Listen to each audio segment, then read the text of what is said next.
Story 1. I filmed a scary video for TikTok, and something has been wrong since. For those of you who don't watch TikTok, there's been a trend going around with some creepy doppelganger videos. The video usually starts with a person doing something normal, with an audio that says something like, "If you see another person that looks identical to you, run away and hide." Then it'll cut to a creepy duplicate of said person, usually peeking from a closet or around the corner. I don't really make videos that often, but this looked like a trend I'd have a little bit of fun with, so about a week ago, I made my own video. My friends and I were having a couple drinks while one of them helped me film the duplicate part. We all laughed a little bit about the end part and how creepy I looked, but something about it unsettled me a little bit more than it should have. I just had this pit in my gut, an overwhelming sense of dread that made me nauseous. The night eventually ended and my friends went home for the night. I took my dog out one last time and then laid down for bed and turned my TV on for background noise. I tossed and turned for a while, still a bit on edge, but I eventually dozed off to a random King of the Hill episode. I woke up to static coming from my TV. I shifted my eyes to look at the time. 3:06 a.m. The bright alarm clock beamed. I heard my closet door slowly creak open. My eyes darted toward the door, and my body and limbs trembled in fear, but were unable to move. I watched in horror as I saw a hand begin to creep out from the closet and wrapped itself around the doorframe. My heart began beating faster and my breathing became rapid. The creature slowly started crawling from its hiding space. The light from the TV illuminated a wide, toothy grin as the face came more into focus. To my horror, the person hiding in my closet was a duplicate version of me. Except she had dark circles under her eyes, and a smile too wide to be human. Her eyes were glassy and dead. There was also something off about her. Something dark. She stood at the foot of my bed just smiling and staring down at me. She waved at me, and at that moment I shot up in bed, pouring sweat and gasping for air. My duplicate no longer there. My dog whined and licked my face to try to calm me. But even with her there I didn't feel safe. I told myself it was just sleep paralysis, but I was still disturbed. I tried to go about my day as best as I could. The next morning, however, I couldn't explain what I found. I walked into the kitchen to grab some breakfast and saw a note on the counter in my handwriting. It read, "I will replace you. I am the better you," over and over again. I was terrified. No. I still am terrified because I couldn't recall writing anything like that. I called my friend, and she tried to reassure me that I was just a little freaked out because of the nightmare I had, and that maybe I had written the note half asleep and just didn't remember it. It didn't really help. In fact, it made me feel like I was losing my mind, and maybe I am, but something happened a couple nights ago that made me get a hotel. I awoke to a loud crash coming from inside my house. My dog was barking and growling like crazy, so I grabbed the baseball bat from my closet that I keep for just in case, and began tiptoeing down the hallway. I flipped the light switch, but the light wouldn't come on. I peered down the hall as my eyes adjusted to the darkness. In the dim moonlight streaming in from the window, I could see my utility closet at the end of the hallway was open. My blood turned to ice as I called out into the dark. If anyone's in here, just know I'm calling the police." I stammered out. I heard a small chuckle come from the closet and then a voice, my voice, called my dog's name, and I watched in shock as my dog darted out from behind me and stopped in front of the door, her body tense with fear as she let out a low growl. "Nyla, no!" I screamed, but I was too late. A pair of arms reached out from the closet and grabbed Nyla, pulling her into the closet. The door slammed shut as she yelped. I sprinted toward the door and frantically tried to open it, but it wouldn't budge. I turned to run and grabbed my phone to call 911, and I heard the door swing open behind me. Out walked my husky, seemingly unharmed. I rushed toward the closet and pulled the cord for the light, but the closet was empty except for the HVAC and water heater. I didn't want to stay in that house any longer, so I grabbed a few things in Nyla and checked into a hotel nearby where I've been staying since. I don't know what to do. I can't go back to that house by myself, and Nyla hasn't been acting right. She's been growling at me, and even bit my arm the other day, and I had to get stitches. I don't understand. She's never been aggressive before. It's like it's not her anymore. I took her to the vet yesterday and they said she's physically in perfect condition, but there's something not quite right about her eyes. It's like she's staring straight through me. Story 2. This story takes place when I was 22 years old. I had just gotten home from a long night of stocking shelves at my local grocery store. I worked the closing shift, so I usually got home around midnight. I shared a cheap apartment with my roommate, Mark. We weren't in the best of neighborhoods, but I just felt lucky to have a place to live that wasn't my parents' basement. I threw my jacket on the coat rack next to the front door and walked into the kitchen to rummage through the fridge for something to eat. I had just pulled a frozen burrito out of the freezer when I noticed something weird. My bedroom door had been slightly open when I walked by the hallway.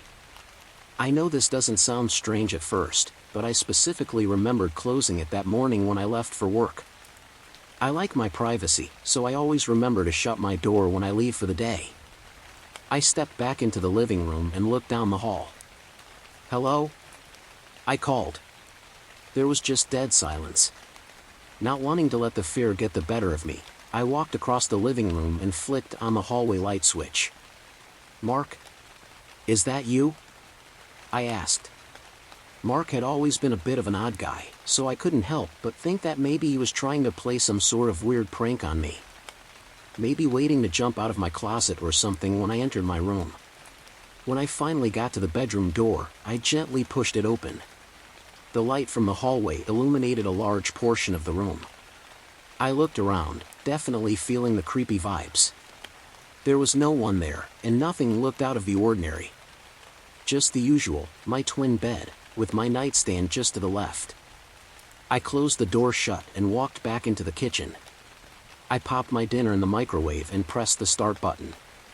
While that was cooking, I turned on the television, ready to put on a scary movie to watch and relax. Suddenly I heard a muffled thump coming from down the hall. At first I thought it was the neighbors or something. They can be pretty loud sometimes, and it's not unusual to hear a loud bump in the night. But then it happened again, and this time I could tell for sure it was coming from down the hall. "Mark?" I called once more. The microwave beeped just then, and I nearly had a heart attack. "Yeah, sorry. Drop something," I could hear him say through the door. I'll admit, I felt a little better knowing that Mark was home. I walked back into the kitchen to get my food. And that's when my phone vibrated in my pocket. It was a text message. From Mark. "Hey dude, running a little late here at work, could you please leave the door unlocked for me?" My stomach dropped to the floor and a chill ran down my spine. I texted back. "Wait, you're still at work?" He responded only a few seconds later. "Yeah, why?" At that moment there was another noise from the hall and I looked up. The silhouette of a large man was standing there, holding what appeared to be a butcher's knife. I turned and ran towards the front door, hearing the heavy clunk of the man's boots behind me. He wasn't running, instead it sounded like he was slowly walking, taking his time. I didn't stop to look back. I ran down the emergency staircase and out into the parking lot where I called the cops. The cops showed up just a few minutes later. They went upstairs and searched my apartment, but they said they didn't find anyone. What they did find still terrifies me to this day. As they were searching the apartment, the cops found a note left on the kitchen table, held under a salt shaker. On that note only one word was written. Soon. Story 3. I work at a small high school.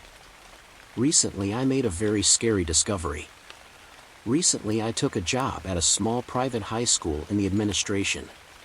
The school is in a very isolated area in the woods far from my town, which almost led me not to take the job, but the pay they offered was very good for my first job out of college and I needed the money, so I packed up and moved.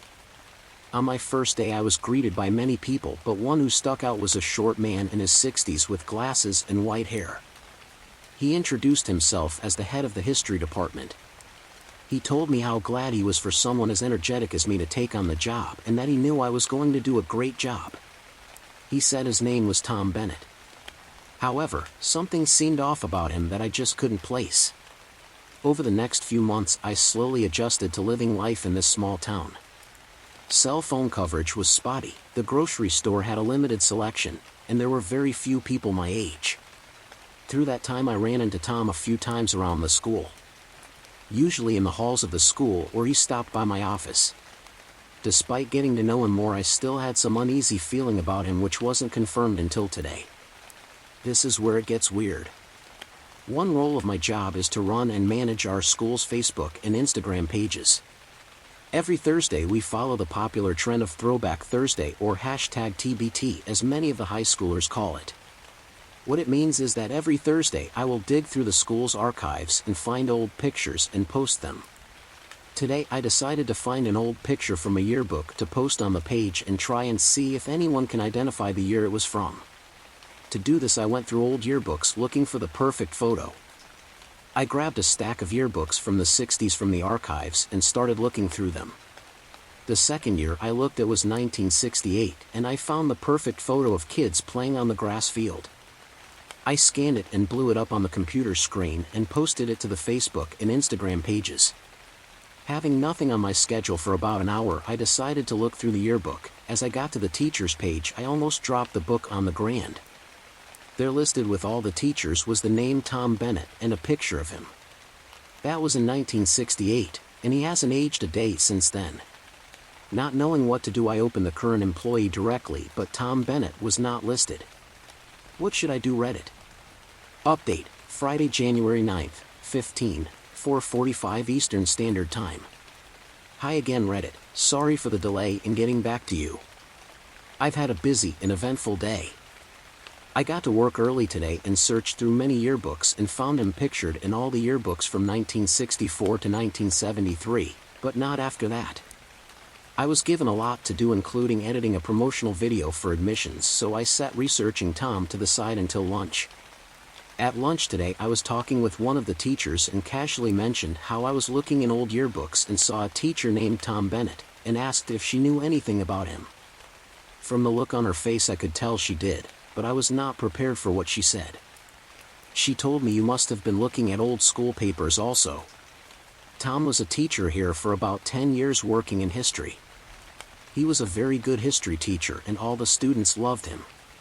Anyways, one day he doesn't show up, then again the next, and again the next. The school was unable to get a hold of him, fearing the worst due to his old age. They show up at his house with the police to find it completely a mess. Drawers are turned out, stuff is on the ground, but he is nowhere to be seen. He was never found again. The police investigated but found nothing. If you want, you can probably go to the police station and talk to them about it. Story 4. The woods can be scary at night. Last weekend I decided to go on a solo hike up some hills and meet up with friends later at a campsite for dinner. I wanted to explore some caves and my friends wanted to go on a nature trail, so we split and planned to meet up at our reserve site. We carried large backpacks loaded down with a tent, sleeping bags, food, and other necessities. I also carried my 1911 with me for some extra security in case something big decided to be a nuisance. I had thankfully never had to use it though, aside from usual range shooting, that is. Anyways, gun stuff aside, I had a great time in these caves. I remember dropping down into tunnels and climbing out on the other side of the hill. I even led some kids through the tunnels once I knew where I was going. It was a great experience and really got my mind off college and upcoming exams. Once it got dark I decided to head on towards my site, however I hadn't realized before that it was on the other side of the park. This wasn't a huge problem seeing as I knew the park and could easily get there, however I was tired from climbing in caves all day and was going to be sure and complain to my friends for reserving the farthest site. As I progressed along the main trail which takes you past each campsite, I began to realize that this trail seemed different. It took a weird curve and I ended up by the bank of a stream. That's strange, I thought as I scratched my head. I had followed the trail perfectly and had not veered off. Whatever I thought, it wasn't a huge deal. The map showed a stream running near our site, so I just followed the stream until I see a campfire. I walked another 10 minutes, then saw something by the bank. At first I thought it may be a deer, so I turned my light off and snuck up a bit closer. My foot rustled some leaves and the thing turned around and stood up. It wasn't a deer, I still don't know what it was. It stood tall at maybe 7 feet and turned what I thought was its head in my general direction. I turned my light on and shined it towards its eyes. It was a weird creature with blank white eyes and a black featureless face with sharp teeth covered in blood. I had no clue what I was looking at as it began contorting its body and slowly approached me. I reached into the pocket of my pack for my gun and racked the slide back. "Get away, shoo!" I yelled as I pointed the gun towards it. It came closer and it lifted its arm up and revealed a stump with a sharp point and a razor edge. I knew it wasn't friendly at that point, so I took aim at center mass and let a bullet fly. The thing reacted to the .45 round like ballistic jelly. Its skin opened as the bullet passed through, then reformed around it. It didn't bleed, however. It let out a yell of pain and lunged toward me. In one smooth motion it sliced my hand and forearm clean off my body and swallowed it along with my handgun. I was in awe as I looked down and blood began to pour out of my arm. I fell and lost consciousness as everything went cold. I don't remember what exactly happened between then and morning aside from bits of screeches and a dream of me being dragged through the woods. When I woke up I was in my tent, completely fine. My arm was in one piece, however I did have a nasty burn mark around it in a perfect line. I was confused and my tent was set up improperly, like someone had rushed through and didn't know what they were doing. I thought that it could have been a dream until I reached into my pocket and found a spent .45 ACP casing. I looked in my bag and found my gun still loaded, however it had a strange black substance in the barrel. I hid the gun and bandaged my burn and talked among friends, acting like nothing had happened. However, one of my friends, Ray, had come up to me and asked if I was okay last night and that I was making a lot of noise when I came in. I told him I was fine and just had a rough hike. I brushed the incident off and was just thankful to be alive. The last thing that happened that freaked me out the most was that I managed to cut my thumb while cutting some rope that day, and to my surprise this black liquid came from my finger and quickly covered the cut and evaporated, leaving my skin intact like it had never been cut. I don't know if I want to know what happened to me that night, and I'm not sure exactly why my blood was black. I haven't told anyone about this, so it feels good finally telling people. Story 5. Moose are terrifying. I am so fucking scared of moose. There's nothing that'll put the fear of God in you quite like those 7-foot monsters with their huge demonic-looking antlers and all that shaggy, gross fur. And then there are these unholy noises they make. Like, if your fight or flight instinct hasn't already been triggered by the sight of them alone, they'll just top it all off with those eerie wah sounds. Honestly, I don't get how so many people are still so afraid of spiders, knowing that something like a moose exists. You can always stomp on a spider. A moose will just straight up crash into your car. They're not usually all that aggressive towards humans, but when they're provoked, they will hurt you. Did you know more people get attacked by moose than by bears? Of course, there's the possibility that these victims did something to anger or frighten the moose in question before the attack, but who knows what rubs these things the wrong way. Maybe the moose just got aggravated on their own. So obviously, there are more than enough reasons to be scared of moose. Even more than I listed in the above. That's right. I'm going to tell you something about moose that will convince even the ignorant few of you who think these animals are cute, gentle giants of the truth. Admittedly, this is more about one particular moose, but it's definitely cemented my fear of them. I grew up in the countryside. Where exactly, I don't want to say, but moose have been known to roam the area around my childhood home quite frequently. We used to own a small piece of land along with an old farmhouse, so I encountered all sorts of wild animals during my younger years. The moose that happened to wander onto our property never really got too close. They would sometimes come closer to the building to check it out, but for the most part, they weren't interested in us, and neither were we. They always did give me the shivers, though. No animal that isn't an elephant should be allowed to be this big.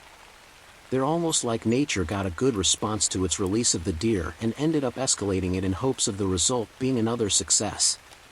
In fact, every time I was unlucky enough to spot one of these unholy creatures as a child, I would run straight into the arms of my mother and cling onto her for dear life.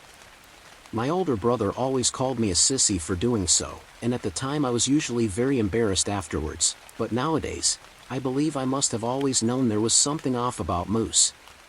like a seventh sense was telling young me to be extra careful. One night when I was about 11 years old, my mom, dad and big brother were sitting in the living room playing a board game when we heard a sound that sent chills down my spine. It was the distinctly pitched, strange moose call. I jumped in my seat, knocking over the glass of juice on the table in front of me. My brother snorted and rolled his eyes at me. Aiden was about 16 at the time, and he wasn't afraid of anything. Being huge and kind of wide himself, he actually somewhat reminded me of a moose. My fear of them was therefore a regular source of amusement to him. My father nudged him in the side. "Leave her alone," he muttered. Turning to me, he added, "Did that spook you?" I nodded. "Get some paper towels to clean up that mess," Dad said flatly, gesturing at the small juice puddle on the floor. "And don't worry, moose can't walk through walls. It'll be gone in a moment." Unfortunately, he'd end up being very mistaken about that. I wiped up the spilled liquids, and just as I was about to sit back down, the moose hollered again. "Mom," I whined. "Sweetie, stop fussing, it'll go away in a bit, I'm sure." She smiled at me across the cup of coffee she was holding to her lips. "It's just an animal. It doesn't mean any harm. Moose are creepy," I insisted. "They're not like other animals. They're not right." "What's a right animal then, hon? A dog? Or a cat, or an elk even, literally anything else?" Mom laughed, not in a condescending way, but it made me feel like a baby nonetheless. "Just wait a little while, all right?" I settled back in to finish the game, but I kept sneaking glances at the open window. The curtain in front of it obscured the view, but I was certain that the moose we were hearing was right there. It was probably just outside the window, ready to poke its ugly snout with that weird dangly thing on their necks inside. I shuddered when I imagined it looking in at me with its spooky lazy eyes. "I'm gonna go to bed," I announced, rising from my chair. I didn't exactly feel like playing anymore. My brother groaned. "You're such a child, you know that? It's just a damn moose, it's probably shouting for its kid or something. They're big, but that's all, they're not even aggressive. Like, I've never gotten attacked by a moose. Neither has Dad. Have you?" "No, and I don't wanna," I replied. Aiden turned to look at Mom. "She's just doing this for attention, you know that, right? She thinks if she pretends to have this stupid moose anxiety it'll make her more interesting." Facing me once more, he added, "No one gives a damn." Now that was just unnecessarily hurtful, and my parents seemed to think so, too. My mom made an angry face at him and my dad basically told him to shut up. "Tell you something, son, if the moose ain't gone in an hour, you're going out there to take care of it. We'll see if you can shoo it off." Aiden turned a little pale. Dad gave him a meaningful look. "I'm serious," he said sternly. "Yeah, like I'm actually scared of that thing," my brother replied, regaining some of his old confidence. "It's not gonna attack me. I'll go out there right now, watch me." He got up and walked out into the hallway, over to the front door. "Get back here," my dad shouted over his shoulder. "Nope, you wanted me to chase off the moose, now I'm chasing it off," my brother's voice rang out defiantly from across the room. "You can't be serious," Mom growled, rising from her chair and marching over to the door herself, a furious look on her face. "Now you're just being stupid. Leave the poor moose alone. You stay inside, AI." We heard the front door slam behind him. I remember thinking that my brother had to be the biggest dumbass who ever lived. My parents both rushed after him, Dad grabbing his shotgun on the way. Even though I really didn't want to, I couldn't help but follow them outside. As we stood on the porch together, the cold air caused me to shiver. It didn't take us long to spot the enormous silhouette of the moose on our lawn. It was a bull, a big one, even among his kind. His antlers were about as wide as I was tall, his long dark brown fur hung off him like torn rags, and he was tapping his foot on the ground repeatedly. It was my ultimate nightmare. My brother, however, was walking right towards him, stomping and waving his arms. He hollered and shouted, jumping up and down as he attempted to make the massive animal turn and run off. Go, he yelled out, again and again, fuck off already. Leave it alone, my mother called out to him. Aiden, come back here. Leave it alone. He didn't listen. My father raised his shotgun. Don't shoot it, Mom warned him. I'm not gonna, it's just a warning in case he'll come at him, Dad muttered. I grabbed my mother's hand and squeezed it. I couldn't look away from the moose. My brother was now standing right in front of it, staring up at its long, floppy snout as it hovered above his head. And then it happened. The bull opened his mouth and, before any of us could react, a long arm shot out, grabbing my brother by the hair and pulling his head straight up into the gaping maw. Mom gasped. My father dropped his shotgun. I merely stood frozen in shock. Aiden was up to his shoulders inside the moose. The rest of his body, his arms and legs, were thrashing around in sheer, plain-to-see panic. Dad hurried to bend down and grab his gun, but it slipped from his trembling fingers again and again. No, no, no, no, no, he whimpered as he frantically tried to aim. A shot rang out, but he seemed to have missed as the moose didn't falter. It turned around and began to run towards the woods, only gaining speed as my father kept firing at it. Mom jumped off the porch to sprint after it, but by the time she reached the edge of the forest, the moose was long gone, and Aiden with him. She returned with wide, empty eyes, her face contorted in a look of utter horror. Call the fucking police, she screamed from afar at the top of her lungs as she came staggering up to us. That's my boy, my boy. Call the cops or the fire department, or anyone. Dad rushed back inside, and moments later I heard him yelling into the phone. A moose is eating my son. Come quick, it ran off with him. A moose is eating my son. It took him ages to convince the operator that he wasn't crazy, and that they actually were supposed to send someone over. A police search actually did ensue, but yielded no results. Nobody believed us about the arm that had come out of the moose's snout, of course. We were told we'd been in shock, that we'd imagined it. I don't blame them. Our story was far from a credible one. The entire incident was written off as a particularly tragic animal attack. Authorities came up with no leads on the whereabouts of my brother, despite their extended efforts. Not even the dogs could pick up on anything. To this day, there's no official explanation as to where Aiden disappeared to, or where his body went. Everyone simply gave up after a few months. Again, I don't blame him. What else was there to do? Sure, I would have gladly had all hunters in the area shoot all the moose they came across, but when I pitched the idea, it received little to no attention. I missed Aiden dearly, and I do to this day. He was an asshole, that's true, but he was still my brother. My parents were never quite the same. We rarely speak about it nowadays, about Aiden in general. Moose don't come up anymore either. We moved away from the old house pretty soon after, too.